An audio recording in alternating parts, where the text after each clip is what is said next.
પાટીદાર સમાજના 4800 ખેલાડીઓ ક્રિકેટ રમવાના છે અને આ જે ક્રિકેટ રમાવાની છે એની ફાઇનલ મેચ દુબઈમાં રમાવાની છે। નમસ્કાર।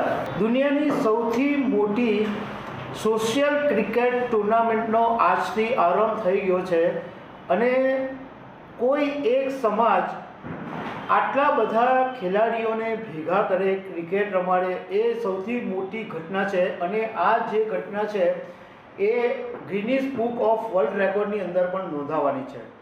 પાટીદાર સમાજના 4800 ખેલાડીઓ ક્રિકેટ રમવાના છે અને આ જે ક્રિકેટ રમાવાની છે એની ફાઇનલ મેચ દુબઈમાં રમાવાની છે।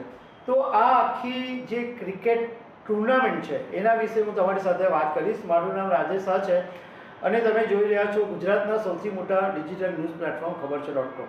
અમદાવાદની અંદર વિશ્વ ઉમિયાધામ જાસપુરની અંદર 100 વીઘામાં બની રહ્યું છે અને 2000 કરોડના ખર્ચે આ મંદિર બનવાનું છે, જે દુનિયાનું સૌથી ઊંચામાં ઊંચું મંદિર હશે। હવે વિશ્વ ઉમિયાધામના યુવા સંગઠન દ્વારા એક પ્રીમિયર લીગ 3 એનું આયોજન કરવામાં આવ્યું છે અને એ પ્રીમિયર લીગનું નામ આપવામાં આવ્યું છે VPL 3। આ ટુર્નામેન્ટનો વર્લ્ડ રેકોર્ડ થાય એ રીતના આયોજન કરવામાં આવ્યું છે, કારણ કે સમગ્ર વિશ્વની અંદર કોઈ એક ગેમ માટે 5 સેન્ટરો ઉપર 64 ટીમ મળીને કુલ 320 ટીમો અને 4800 ખેલાડીઓ ભાગ લેતા હોય એવું દુનિયામાં ક્યારેય બન્યું નથી અને આવું દુનિયામાં પહેલી વાર બનશે। એટલે ગિનીસ બુક ઓફ વર્લ્ડ રેકોર્ડની અંદર આ નોંધાવાનું છે અને એના માટે એપ્લાય પણ કરી દેવામાં આવ્યું છે। હવે આ જે આટલી મોટી ક્રિકેટ ટુર્નામેન્ટ કરવામાં આવી તો એની પાછળનો હેતુ સમાજના લોકોનું કહેવું એમ છે કે ક્રિકેટ એવી રમત છે કે જે સ્પોર્ટ્સમેન સ્પિરિટ તમને શીખવાડે, ખેલદિલી તમને શીખવાડે। તો આ પાટીદાર સમાજના જે યુવાનો છે એમનામાં સ્પોર્ટ્સમેન સ્પિરિટ આવે, એક સારા સમાજનું નિર્માણ થાય, યુવાનો છે એ સંગઠિત થાય, એમનામાં એકતા આવે।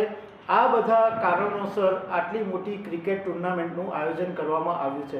ખરેખર આ વાત બહુ જ સારી છે, કારણ કે પાટીદાર સમાજ એવો છે કે જે પોતાના સમાજ માટે કંઈક ને કંઈક કરતો જ રહે છે।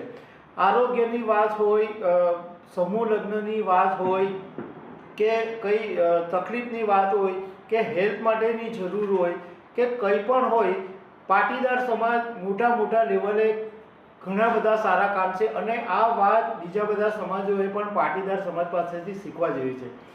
હવે આ જે ક્રિકેટનું ટુર્નામેન્ટ છે VPL 3 એનો આજથી પ્રારંભ થઈ ગયો અને 5 જગ્યાએ મેચ રમાઈ રહી છે। એમાં એક અમદાવાદ છે, વડોદરા છે, સુરત છે, રાજકોટ છે અને હિંમતનગર છે। હવે આ 5 શહેરોમાંથી જે ટીમો જીતશે એની સેમિફાઇનલ અમદાવાદમાં થશે અને ફાઇનલ મેચ છે એ દુબઈના શારજાહના સ્ટેડિયમમાં રમાવાની છે।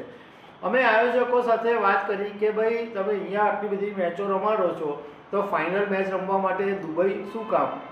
તો એમણે એમ કીધું કે ખેલાડીઓને પ્રોત્સાહન આપવા માટે અમે દુબઈની અંદર આ શારજાહ સ્ટેડિયમમાં મેચ રાખી છે, કારણ કે ખેલાડીઓમાં એવી ભાવના પેદા થાય કે અમે પણ ક્રિકેટ રમીને ધોની બની શકીએ છીએ, સચિન બની શકીએ છીએ, વિરાટ કોહલી બની શકીએ છીએ, રોહિત શર્મા બની શકીએ છીએ।